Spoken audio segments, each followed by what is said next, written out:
Bikin grup WhatsApp yang namanya Muncak Kelawu. Tapi hampir 2 bulan, belum juga sepakat tanggal berangkatnya.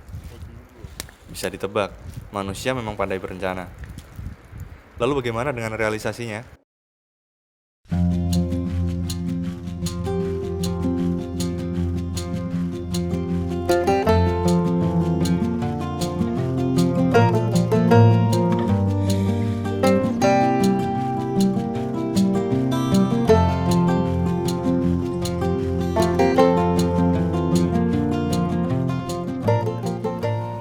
Pagi yang sudah sedikit siang, berangkatlah saya dan juga Cepi dari Terminal Bungurasih, Surabaya, menggunakan bus Surabaya Solo. Kami janjian bersama 2 orang kawan, yaitu Wahyu dan juga Rozak, atau sering disapa Bebek, di basecamp Gunung Lawu. Mereka berangkat menggunakan sepeda motor dari Tuban. Saya dan Cepi berangkat pada hari Jumat pagi, sedangkan Wahyu dan Bebek berangkat setelah sholat Jumat. Alhamdulillah suasana di dalam bus sepi dan kami bebas memilih kursi penumpang. Setelah perjalanan sekitar 1 jam, kami mendapatkan kabar dari seorang kawan berkata jika Gunung Lawu sedang ditutup karena cuaca buruk. Sempat tidak percaya, kami pun membuka Instagram anak Gunung Lawu, dan ternyata memang benar jika Gunung Lawu sedang ditutup. Sialnya, kami mendapatkan kabar setelah membayar tiket bus. Terpaksa kami pun turun di daerah Nganjuk untuk beristirahat sejenak dan berpikir untuk memutuskan akan memilih gunung mana yang bisa kami daki. Tempat janjian yang awalnya di basecamp Gunung Lawu jadi berpindah ke Indomaret Nganjuk.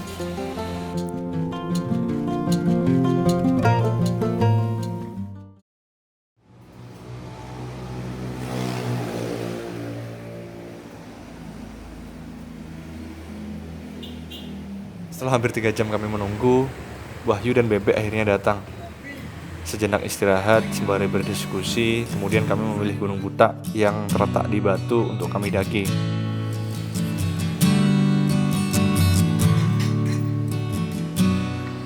Kami melanjutkan perjalanan menggunakan sepeda motor. Rencananya, kami akan memilih jalur Panderman yang cukup ramai oleh para pendaki. Kami tiba di basecamp sekitar pukul 11 malam dan memutuskan untuk mendirikan tenda untuk beristirahat. Rencananya, kami akan mulai pendakian di pagi hari.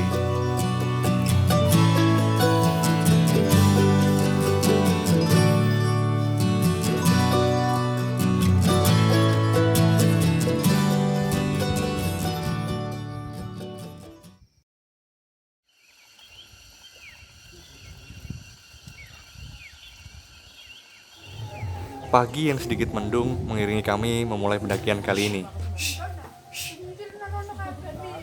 Seberes mendaftar simaksi dan packing ulang, kami berdoa kemudian berangkat.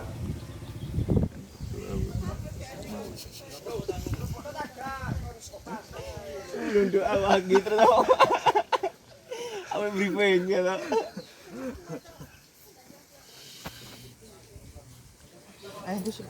Berdoa mulai.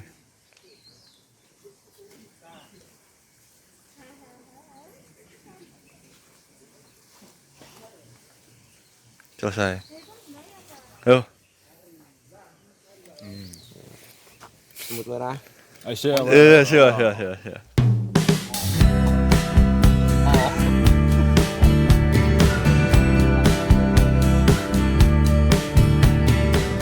Perkebunan warga berada di kanan kiri jalur alur pendakian Gunung Butak. Oh iya, Gunung Butak sendiri memiliki 4 jalur, yaitu Sirah Kencong yang berada di Kota Blitar, kemudian Wonosari yang berada di Kepanjen, Malang, Gading Kulon di Dau, Malang juga, dan yang terakhir yaitu jalur Panderman di Kota Batu. Basecamp Panderman sendiri merupakan basecamp untuk Gunung Panderman dan juga Gunung Butak. Awalnya memang 1 jalur, namun setelah beberapa menit berjalan akan ada persimpangan jalur untuk ke Gunung Butak.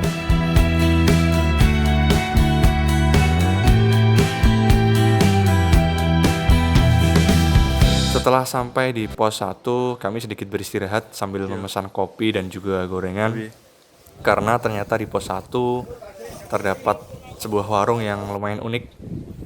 Menurut bapak penjaga warung, beliau buka 24 jam. Hanya tutup ketika beliau sedang turun untuk mengambil logistik dan dagangan lainnya.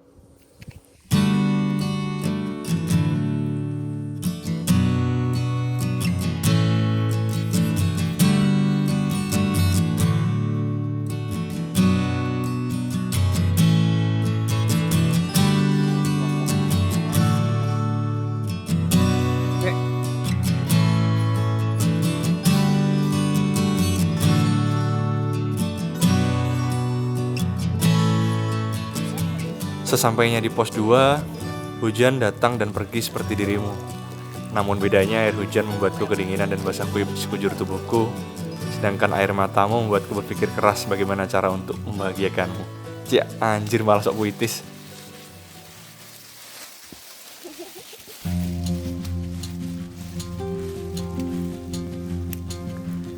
Selama perjalanan dari pos 2 menuju ke pos 3, jalur pendakian melewati hutan yang dipenuhi dengan lumut.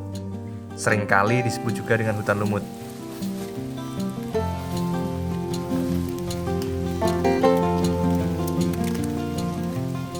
Setelah itu melewati Cemoro Kandang. Di Cemoro Kandang masih banyak dijumpai pohon cemara yang sangat besar dan menjulang ke atas. Melihat ukurannya sih mungkin berusia puluhan bahkan ratusan tahun.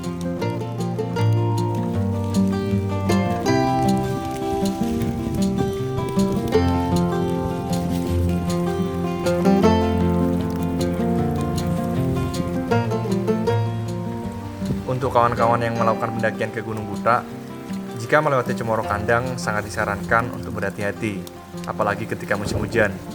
Dikarenakan pohon di Cemoro Kandang banyak yang lapuk dan rawan tumbang.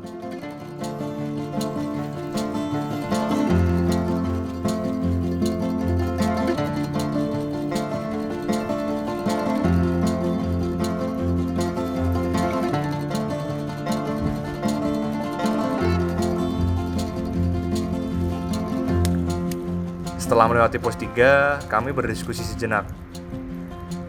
Ini jam 2:30. Yang dhuwur badai jare. Musyawarah ya piye panake?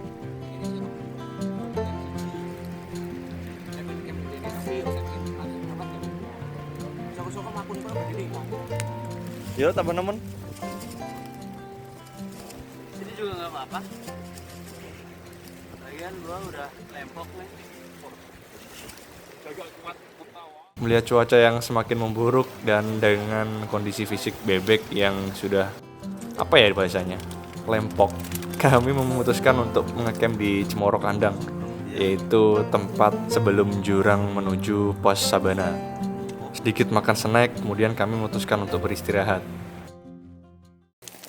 Pada keesokan harinya dengan hujan yang masih juga belum reda, saya, Wahyu, dan Cepi mencoba memberanikan diri untuk pergi ke Sabana.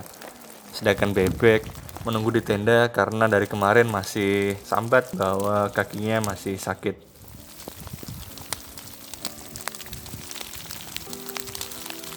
Gunung bukan tempat sampah. Kami berjalan melewati curamnya jurang dan angin badai yang masih juga belum reda sedari semalam.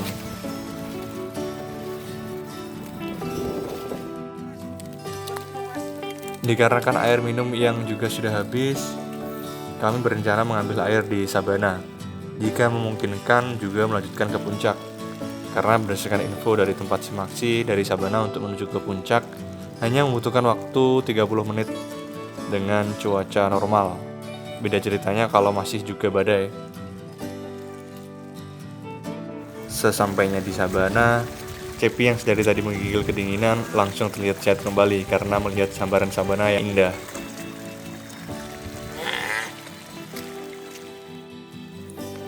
Setelah menikmati air dari sumberan yang cukup segar, kemudian kami mengambil untuk persediaan turun.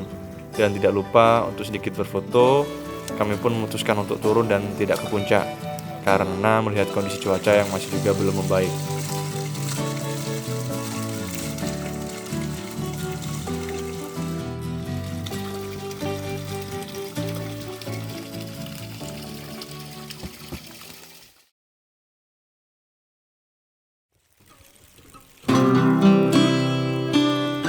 Dari perjalanan kali ini, kami mendapatkan pelajaran yang sangat berharga. Dari rencana awal yang ingin mendaki Gunung Lawu di Jawa Tengah, kemudian mendapatkan kabar Gunung Lawu ditutup, kemudian terdampar di Indomaret Nganjuk, dan pada akhirnya sampai di Gunung Buta di Kota Batu. Memang rencana-rencana yang sudah sangat rapi disusun kadangkala sungguh berbeda dengan realisasinya di lapangan. Dan jika boleh mengutip kata-kata cuitan Twitter dari @firsabesari, hidup akan selalu membawa kita pada destinasi yang tidak kita duga. Kalau sudah begitu, jangan diam lalu menyerah. Lebih baik improvisasi saja, Karena dengan kejutan manisnya, hidup akan mengajarkan kita bagaimana cara mengikhlas juga bersyukur. Sejatinya memang manusia hanya pandai berencana, namun pada akhirnya rencana Tuhanlah yang terlaksana. Semoga kita selalu ingat bahwa pastinya rencana Tuhan akan lebih indah dibandingkan dengan rencana kita. Lalu bagaimana dengan rencana-rencana kalian? Ceritakan di kolom komentar. Karena saya percaya kita semua punya cerita yang berbeda-beda. Oke, sampai ketemu di Jalur Teduh episode berikutnya. Jangan lupa tinggalkan jempol ke atas. Atau jika dirasa video ini bermanfaat, jangan lupa dibagikan ke teman-teman. Akhir cerita, salam dari saya, Agus Saputra.